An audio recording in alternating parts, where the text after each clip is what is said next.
Bonsoir. Ce soir, c'est Mamie qui raconte l'histoire du mariage d'Amélie.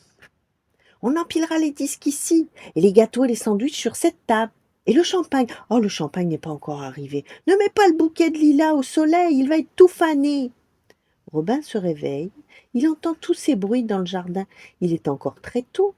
Mais dans toute la maison, quel remue-ménage, quel vacarme. Aujourd'hui, Amélie se marie. Depuis le temps qu'on en parlait, c'est enfin arrivé, c'est aujourd'hui. Robin vite saute hors de son lit. Il met sa chemise blanche et sa culotte de mariage en velours, ses chaussettes, ses souliers neufs. Oh, je suis beau, pense-t-il, en se regardant dans la glace. Et il descend dans le jardin. Voici Amélie, c'est sa grande sœur qui se marie, et Rigobert son fiancé. Tous les deux, en vieux pantalons fripés, ils accrochent encore des guirlandes dans les arbres du jardin en riant à tout instant. Comme ils ont l'air contents. Maman téléphone sans arrêt, elle aussi a un vieux pantalon, mais elle a mis ses souliers dorés pour s'habituer et ne pas avoir mal aux pieds. Elle a encore tous ses rouleaux sur la tête, papa a l'air de mauvaise humeur, il tapote le baromètre pour être sûr qu'il marque beau temps.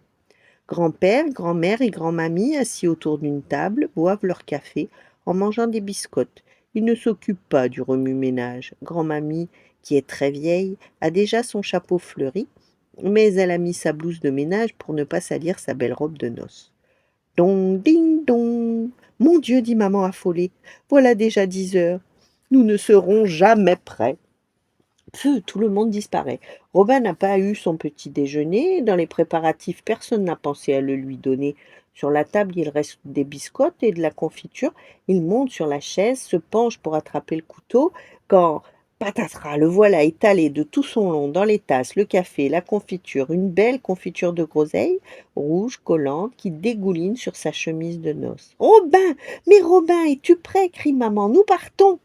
Vite, vite, le robinet, l'éponge, Robin enlève sa chemise et lave comme il peut la tache rouge et grande.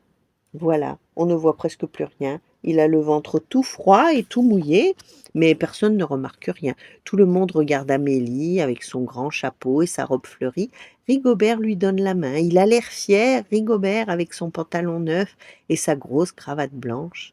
Voilà le cortège sur le chemin. Au village, on attend impatiemment. Tous les amis, les cousins, les voisins sont là pour le mariage d'Amélie. Dans l'église, on entend un air de musique et des chants. Les cloches sonnent.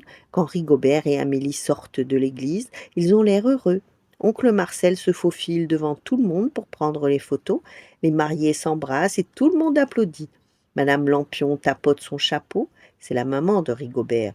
Amélie l'appelle la belle-mère. Les confettis s'envolent comme des papillons, on lance aussi des grains de riz que les oiseaux ravis viennent picorer juste sous les pieds des invités. Pour eux aussi, c'est la fête, le mariage d'Amélie. Tous à la maison, crie papa, de très bonne humeur maintenant. Tout le monde suit à pied, sauf grand-père, grand-mère et grand-mamie, qui sont montés dans la voiture verte de Rigobert. Dans le jardin, Robin a retroussé ses cousins, Tartemèche, Guillaume et Frédéric, deux jumeaux charmants et pleins d'idées. Il y a aussi la cousine Arlette, grosse et gourmande, déjà installée près du buffet, et l'oncle Paul avec son crâne chauve, tout rouge au soleil. Personne ne fait attention aux enfants. Robin et les jumeaux, Tartemèche en profitent. Un sandwich au saucisson, un éclair au chocolat, une glace à la fraise, une tartelette au fromage, une poignée de cerises. Ils mangent avec leurs doigts et se couchent dans l'herbe pour déguster du poulet et du jambon avec de la glace au café. Tout à coup, on entend des coups de sifflet. Les gendarmes ont l'air très mécontents. Toutes ces voitures sur la place empêchent la circulation. Cela va faire des accidents. Déplacez-les, voyons. Heureusement, Rigobert et Amélie arrivent en riant. Allons, venez trinquer à notre santé. Ce soir, c'est promis, toutes les voitures seront parties.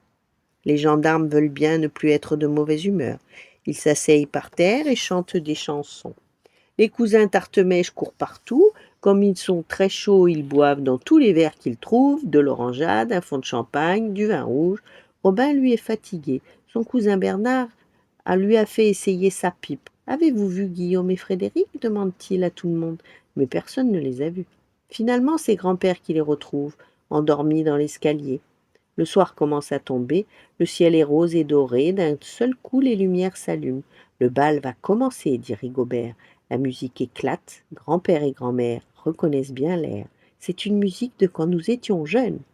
Grand-père, grand-mère, une danse, crient les invités en tapant dans leurs mains.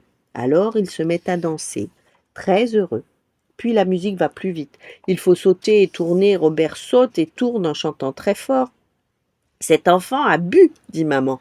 Il faudrait aller le coucher. Oh non, maman, non, je ne suis pas fatiguée. Pour finir, on fait une grande farandole dans le jardin tout plein de lumière.